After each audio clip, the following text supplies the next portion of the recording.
जय श्री राम। जय श्री राम।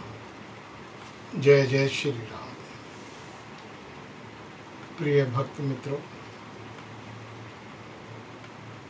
प्रतिदिन की भांति आज भी मैं श्री रामचरितमानस गोस्वामी तुलसीदास महाराज द्वारा रचित से अयोध्या कांड का पाठ आपके सामने प्रस्तुत कर रहा हूँ।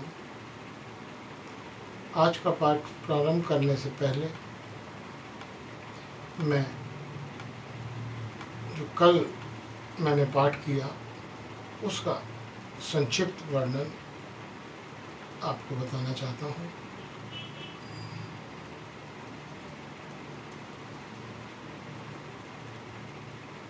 जब श्री रामचंद्र जी ने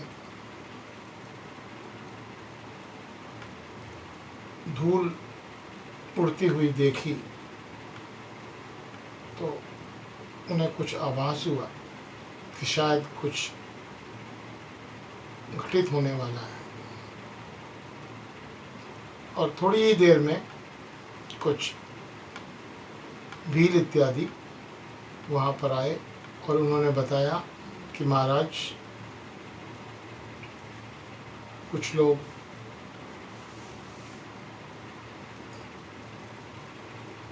इस ओर आ रहे हैं, उनके साथ बहुत चतुरंगी सेना भी है।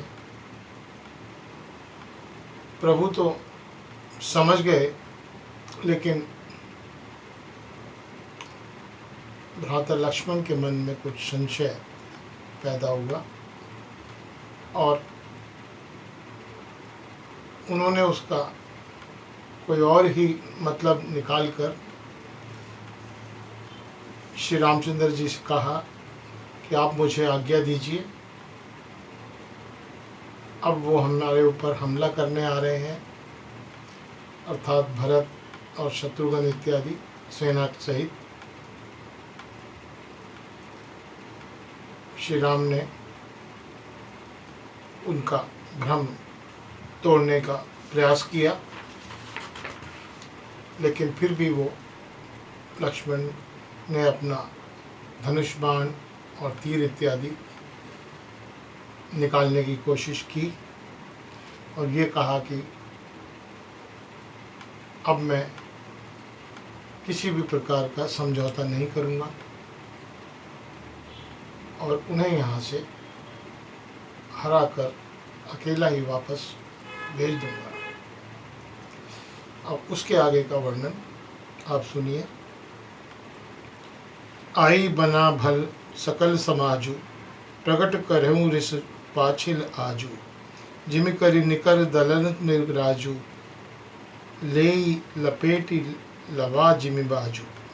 अच्छा हुआ जो सारा समाज आकर एकत्र हो गया। आज मैं पिछला सब क्रोध प्रकट करूँगा। जैसे सिंह हाथियों के झुंड में कुचल डालता है और बाज जैसे लवे को लपेट में ले लेता है, वैसे ही भरत को सेना समेत और छोटे भाई सहित तिरस्कार करके मैदान में पछाड़ दूंगा। यदि शंकर जी भी आज आकर उनकी सहायता करें तो भी मुझे श्री राम जी की सौगंध, मैं उन्हें युद्ध में अवश्य मार डालूंगा, अर्थात छोड़ूंगा नहीं। लक्ष्मण जी को अत्यंत क्रोध से तमतमाता हुआ देख और उनकी मानसिक दशा सौगंध सुनकर सब लोग भयभीत हो जाते हैं और लोकपाल घबराकर भागना चाहते हैं। सारा जगत भय में डूब गया।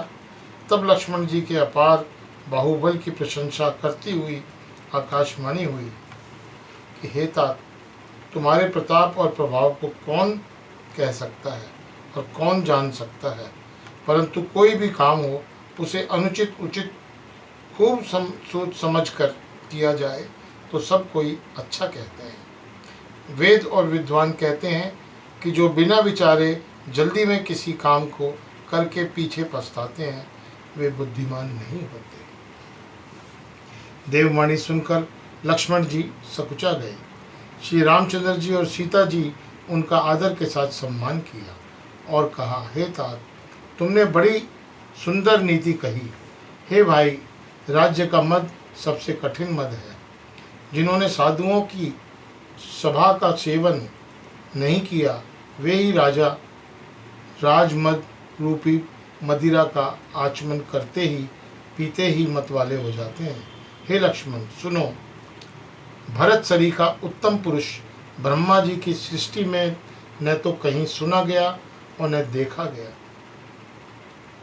भरत ही होय न राजमहु, विधि हरिहर पद पाद, कबहु की जो सीकरी, छीर सही विनिषाद। अयोध्या के राज्य की तो बात ही क्या है। ब्रह्मा विष्णु और महादेव पद पाकर भी भरत का राज्य का मद नहीं होने का। क्या कभी कांजी की बूंदों से क्षीर समुद्र नष्ट हो सकता है, अर्थात फट सकता है।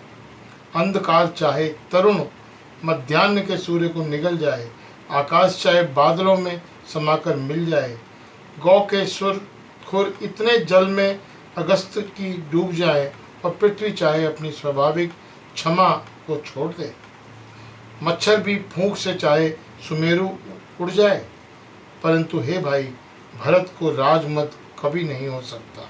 हे लक्ष्मण, मैं तुम्हारी शपथ और पिताजी की सौगंध खाकर कहता हूँ कि भरत के समान पवित्र और उत्तम भाई संसार में नहीं है। हे तात, गुण रूपी दूध और अवगुण रूपी जल को मिलाकर विधाता इस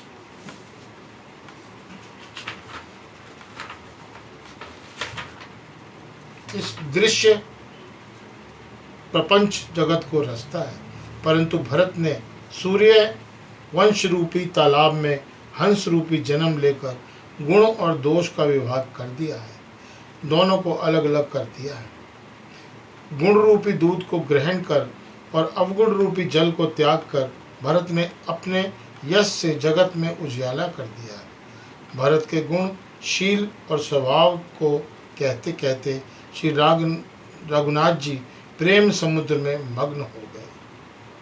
श्री राम जी की वाणी सुनकर, भरत जी पर उनका प्रेम देखकर समस्त देवता उनकी सराहना करने लगे और कहने लगे कि श्री राम जी के समान कृपा के ठाम प्रभु कौन है। यदि जगत में भरत का जन्म न होता तो पृथ्वी पर संपूर्ण धर्मों की धुरी को कौन धारण करता। हे रघुनाथ जी, कविकुल के लिए अगम भरत जी के गुणों की कथा आपके सिवा और कौन जान सकता है। लक्ष्मण जी, श्री राम जी और सीता जी ने देवताओं की वाणी सुनकर अत्यंत सुख पाया, जो वर्णन नहीं किया जा सकता।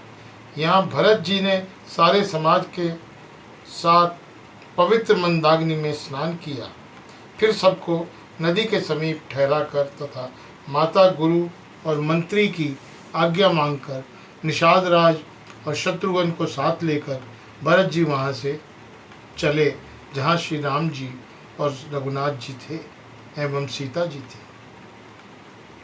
भरत जी अपनी माता कैकेयी की करनी को समझकर अर्थात याद करके सकुचाते हैं और मन में करोड़ों अनेकों कुतर्क करते हैं, सोचते हैं श्री राम, लक्ष्मण और सीता मेरा नाम सुनकर स्थान छोड़कर कहीं दूसरी जगह न उठकर चले जाएं। मुझे माता के मन में मानकर जो भी कुछ करें सो थोड़ा है, पर वे अपनी ओर समझकर अपने विरह और संबंध को देखकर मेरे पापों और अवगुणों को क्षमा करके मेरा आदर ही करेंगे। चाहे मलिन मन जानकर मुझे त्याग दें, चाहे अपना सेवक मानकर मेरा सम्मान करें, कुछ भी करें, मेरे तो श्री रामचंद्र जी की जूतियाँ ही शरण हैं।